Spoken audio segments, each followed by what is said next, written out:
ಭಾರತೀಯ ಜನತಾ ಪಾರ್ಟಿಯ ರೈತ ಮೋರ್ಚಾ ವತಿಯಿಂದ ಶಿರಾಂತಿ ಮಂಡಳದ ವತಿಯಿಂದ ಮತ್ತು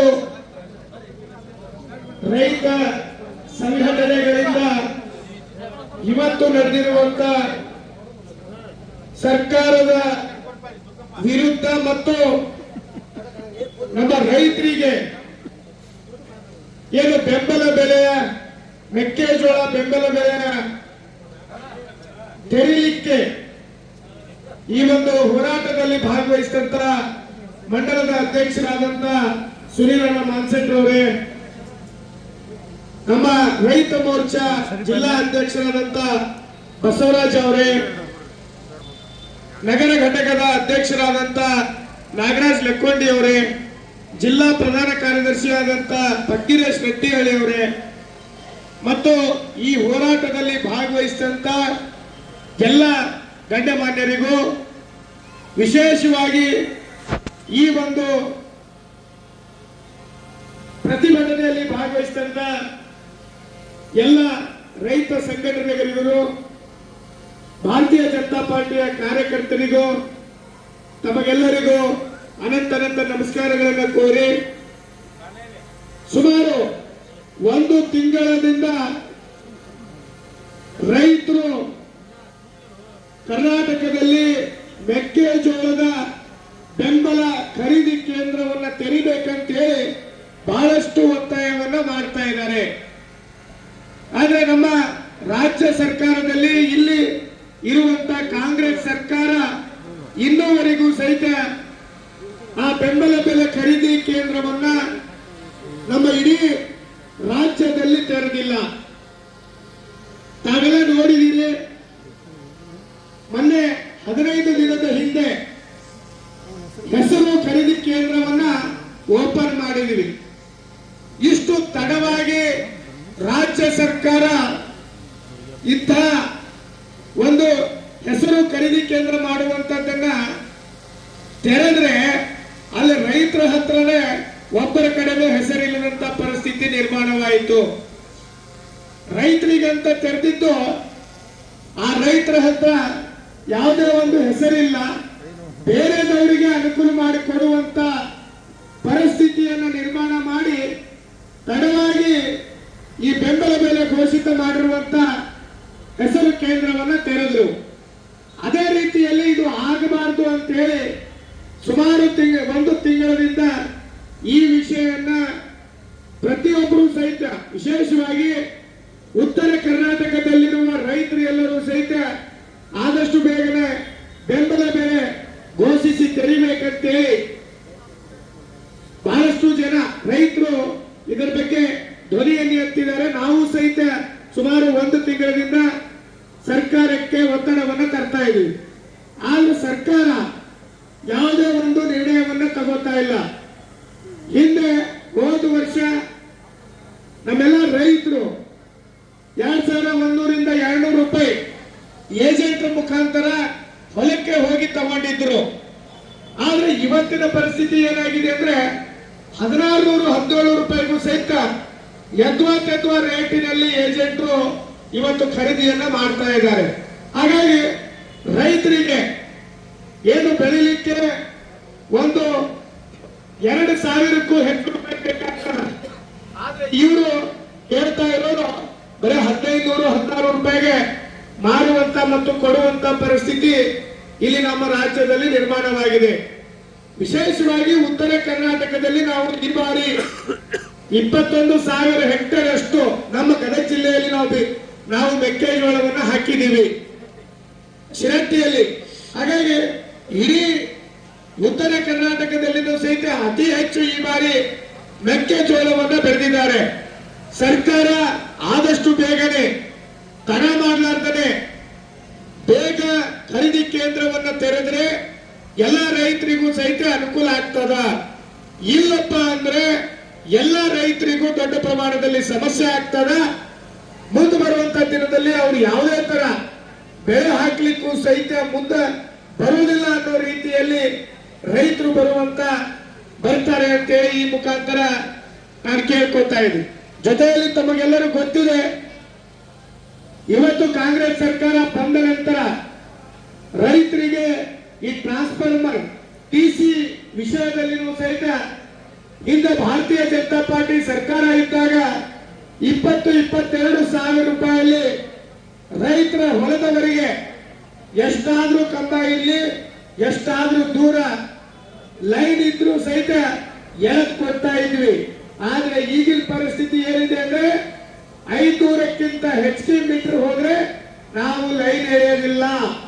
ನೀವೇನ್ ಮಾಡ್ಬೇಕಂದ್ರೆ 3-4 ಲಕ್ಷ ರೂಪಾಯಿ ಖರ್ಚು ಮಾಡಿ ಸೋಲಾರ್ ಪಂಪ್ ಸೆಟ್ ಅನ್ನ ಹಾಕೋಬೇಕು ಅಂತೇಳಿ ಸರ್ಕಾರ ನಿರ್ಧಾರವನ್ನು ಮಾಡಿದೆ. ಅದರ ಜೊತೆಯಲ್ಲಿ 500 ಮೀಟರ್ಗಿಂತ ಕಡಿಮೆ ಇದ್ರೂ ಸಹಿತ 2.5 ಲಕ್ಷ, ಮಿನಿಮಮ್ 2 ಲಕ್ಷ ರೂಪಾಯಿ ಆದ್ರೂ ನಾವು ಸರ್ಕಾರಕ್ಕೆ ಕಟ್ಟಬೇಕು. ಇಂಥ ಪರಿಸ್ಥಿತಿಗಳು ನಿರ್ಮಾಣವಾಗಿದೆ. ಈ ಸರ್ಕಾರ ಹಿಂದಿರುವಂತಹ ಸರ್ಕಾರನು ಸಹಿತ ಆಡಳಿತಗಳು ನಡೆಸಿದೆ. ಆದ್ರೆ ಇಷ್ಟು ದೊಡ್ಡ ಮೊತ್ತದಲ್ಲಿ ರೈತರಿಗೆ ಅನ್ಯಾಯ ಮಾಡ್ತಾ ಇರೋದು ಒಂದು ರೈತರ ಕಷ್ಟಕ್ಕೆ ನಿಲ್ಲುವಂತದ್ದಲ್ಲ, ರೈತರಿಗೆ ಶೋಷಣೆಯನ್ನು ಮಾಡ್ತಾ ಇದೆ ಈ ಸರ್ಕಾರ. ರೈತ ಬಾಂಧವರಿಗೆ ಅನ್ಯಾಯ ಮಾಡುವುದು ಅವರ ಒಂದು ಆದ್ಯತೆ ಆಗಿದೆ. ಅದು ಒಂದು ಗ್ಯಾರಂಟಿ ಆಗಿಬಿಟ್ಟಿದೆ. ಯಾರಾದ್ರೂ ಗ್ಯಾರಂಟಿ, ಸರ್ಕಾರದ ಗ್ಯಾರಂಟಿ ಏನಾಗಿದೆ ಅಂದ್ರೆ ರೈತರನ್ನ ಶೋಷಣೆ ಮಾಡಬೇಕು, ರೈತರು ಬೆಳೆದಂತ ಬೆಳೆಗೆ ಯೋಗ್ಯ ಬೆಲೆ ಕೊಡಲಾರ್ದರೆ ಅದನ್ನ ಬೇರೆದವರಿಗೆ ಏಜೆಂಟ್ ಮುಖಾಂತರ ಖರೀದಿ ಮಾಡುವಂತ ಪರಿಸ್ಥಿತಿ ಇವತ್ತು ನಿರ್ಮಾಣವಾಗಿದೆ. ನಮ್ಮೆಲ್ಲ ರೈತರಿಗೂ ಇವತ್ತು ಅದು ಒಂದೇ ಅಲ್ಲ, ಏನು ಬಿತ್ತುವಂತ ಬೀಜಗಳನ್ನು ಅದರಲ್ಲಿಯೂ ಸಹಿತ ಹೆಚ್ಚು ಬೆಲೆಯನ್ನು ಮಾಡಿ ಇವತ್ತು ರೈತರಿಗೂ ಸಹಿತ ಅನ್ಯಾಯ ಮಾಡ್ತಿರೋದು ಕಂಡು ಬಂದಿದೆ.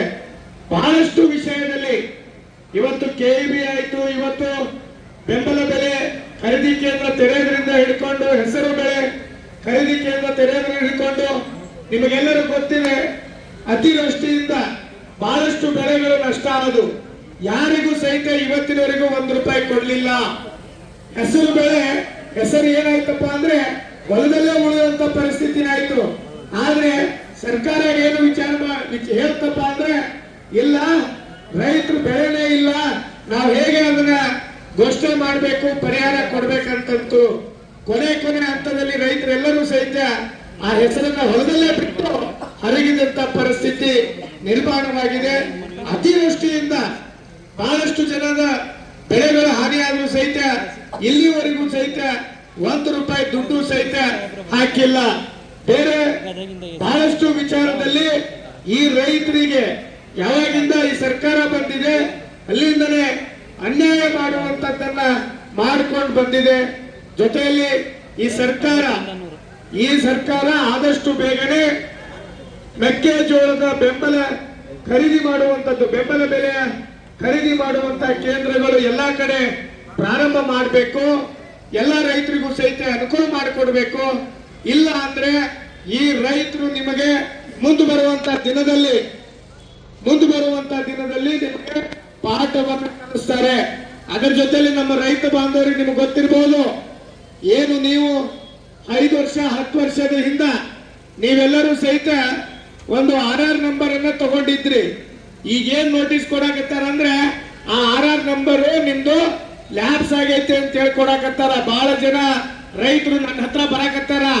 10-15 ವರ್ಷದ ಹಿಂದೆ ತಗೊಂಡವರು ನಮ್ಮಲ್ಲಿ ನೀವು ತಗೊಂಡೇ ಇಲ್ಲ ಅಂತ ಹೇಳಿ ಇವತ್ತು ಕೆಇಬಿ ಡಿಪಾರ್ಟ್ಮೆಂಟ್ ಇಂದ ಬಹಳಷ್ಟು ಜನಕ್ಕೆ ನೋಟಿಸ್ ಬರ್ತದ.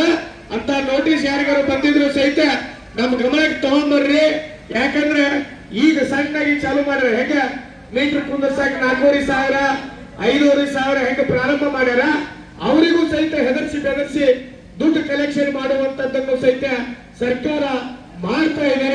ಮುಂದೆ ಬರುವಂತ ದಿನದಲ್ಲಿ ಈ ಸರ್ಕಾರಕ್ಕೆ ತಕ್ಕ ಪಾಠವನ್ನ ನಮ್ಮ ರೈತಾಪಿ ಜನ ಕಲಿಸ್ತಾರ ಅಂತೇಳಿ ವಿನಂತಿ ಮಾಡುತ್ತಾ ಇವತ್ತು ಈ ಏನು ಮನವಿಯನ್ನ ಕೊಡ್ತೀವಿ ಮಾನ್ಯ ಮುಖ್ಯಮಂತ್ರಿಗಳಿಗೆ, ಈ ಮನವಿಯನ್ನ ಮುಟ್ಟಿಸಬೇಕು.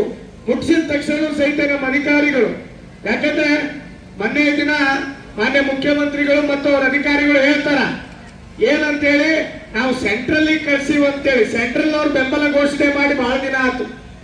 ಮೆಕ್ಕೆಜೋಳಕ್ಕೆ 2,400 ರೂಪಾಯಿ ಘೋಷಣೆ ಮಾಡ್ಯಾರ. ಬರೇ ನೀವು ಯಾವಾಗಿಂದ ಏನು ಸರ್ಕಾರ ಬಂತು ನಿಮ್ದು ಕಾಂಗ್ರೆಸ್ ಸರ್ಕಾರ, ಅಲ್ಲಿಂದ ಬರೇ ನೀವು ಒಂದು ಮಾತು ಕೇಂದ್ರ ಸರ್ಕಾರನೇ ಅಂತ ಅವ್ರ ಕಡೆ ಪಟ್ಟು ಮಾಡೋದನ್ನ ತೋರಿಸ್ತೀರಿ. ಎಷ್ಟು ದಿನ ಅದನ್ನ ಪಟ್ಟು ಮಾಡ್ತೀರಿ ಹೇಳ್ರಿ ನೀವು? ತೆರಿಬೇಕಾಗಿದ್ದು ನಿಮ್ದು.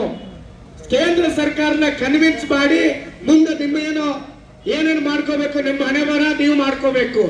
ಆದ್ರೆ ಇಲ್ಲಿರೋ ಜನನ್ನ ದಾರಿ ತಪ್ಪಿಸ್ಬೇಡ್ರಿ. ಕೇಂದ್ರ ಸರ್ಕಾರದಿಂದ 2400 ರೂಪಾಯಿ ಬೆಂಬಲ ಬೆಲೆಯನ್ನ ಘೋಷಣೆ ಮಾಡಿದ್ದಾರೆ. ತೆರಿಬೇಕಾಗಿದ್ದು ನಿಮ್ಮ ಕರ್ತವ್ಯ.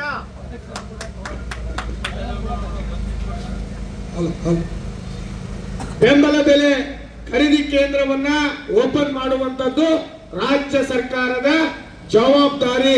ಮತ್ತೊಬ್ಬರ ಬೆಲೆ ಹಾಕಬೇಡಿ. ಯಾಕಂದ್ರೆ ಮಾತೆತ್ತಿದ್ರೆ ನಮ್ಮ ಅಧಿಕಾರಿಗಳಿಗೂ ಹೇಳ್ಬಿಟ್ರು ಅವ್ರು ಏನಂತ ಹೇಳಿ, ಅಲ್ಲಿ ಲೆಟರ್ ಕಳಿಸಿವಿ ಪರ್ಮಿಷನ್ ಬರ್ಬೇಕಂತ. ಯಾವ್ದು ಪರ್ಮಿಷನ್ ಬರ್ಬೇಕು? ಹಾಗಾದ್ರೆ ನೀವು ಕೇಂದ್ರ ಸರ್ಕಾರಕ್ಕೆ ಏನಾದ್ರು ಮಾತು ಕೇಳಿ ಸರ್ಕಾರ ರಚನೆ ಮಾಡಿದ್ರೆ ನೀವು ಅವ್ರ ಕಡೆಯಿಂದ ಬರ್ಬೇಕು ಇವ್ರ ಕಡೆಯಿಂದ ಬರ್ಬೇಕಂತಿಲ್ಲ. ನೀವು ಈ ಮೊದಲಿನ ಖರೀದಿ ಕೇಂದ್ರವನ್ನ ಮಾಡಿ ಓಪನ್ ಮಾಡ್ರಿ, ಖರೀದಿ ಮಾಡ್ಕೊರಿ, ಆಮೇಲೆ ನೀವು ವಿಚಾರ ಮಾಡ್ರಿ. ಇವತ್ತು ಗ್ಯಾರಂಟಿ ಕೊಡಕ್ಕೆ ನೀವು 53,000 ಕೋಟಿ ಬೇಕಂತೀರಿ. ಇಲ್ಲಿ ರೈತರಿಗೆ ಒಂದು 500 ಕೋಟಿ ಕೊಡಕ್ ಆಗ್ತಿಲ್ಲಲ್ಲ ಪುಣ್ಯಾತ್ಮ. ನಿನಗೆ 500 ಕೋಟಿ ರೈತರು ನಿನಗೆ ಮತವನ್ನ ಹಾಕಿ ಇವತ್ತು ನಿನಗೆ ಮುಖ್ಯಮಂತ್ರಿ ಮಾಡಿದ್ದಾರೆ. ಆದ್ರೆ ನೀವು ಮಾನ್ಯ ಮುಖ್ಯಮಂತ್ರಿಗಳು ಅದನ್ನು ಸಹಿತ ಕೇಂದ್ರದ ಮೇಲೆ ಹಾಕುವಂತ ಪ್ರಯತ್ನವನ್ನು ನೀವು ಮಾಡ್ತೀರಲ್ಲ. ನಿಮ್ಮ ಆಡಳಿತ ಇದು ಎಲ್ಲಾ ರೈತರು ಸಹಿತ ನೋಡ್ತಾ ಇದ್ದಾರೆ. ನೀವು 53,000 ಗ್ಯಾರಂಟಿ ಕೊಡ್ತೀರಿ, ನಮಗೇನು ಬಾಳ್ಬೇಕಾಗಿಲ್ಲ. ಯಾಕಂದ್ರೆ ಉತ್ತರ ಕರ್ನಾಟಕದಲ್ಲಿ ಮಾತ್ರ ಮೆಕ್ಕೆಜೋಳ ಬೆಳೆದಿರುವಂತದ್ದು ಕಾಣ್ತದ. ಅದನ್ನ ಬಿಟ್ರೆ ಮಧ್ಯ ಕರ್ನಾಟಕದಲ್ಲೂ ಸ್ವಲ್ಪ ಬೆಳೀತಾರ. ಆದ್ರೆ ಅದಕ್ಕೇನು ಬಾಳ್ಬೇಕಾಗಿಲ್ಲ. ಅಷ್ಟು ಅಮೌಂಟ್ ನಿಮ್ ಕಡೆ ಕೊಡಕ್ಕಾಗಲ್ಲ ಅನ್ನೋ ಪರಿಸ್ಥಿತಿಗೆ ದಿವಾಳಿ ಆಗೈತಿ ನಿಮ್ ಸರ್ಕಾರ. ಅಂದ್ರೆ ಇನ್ನೇನು ಹೇಳಕ್ಕಾಗಲ್ಲ. ನಿಮ್ಮ ದಿವಾಳಿನ ಅದು ಯಾವ ಪರಮಾತ್ಮನು ಸಹಿತ ನಿಲ್ಸಕ್ಕಾಗಲ್ಲ.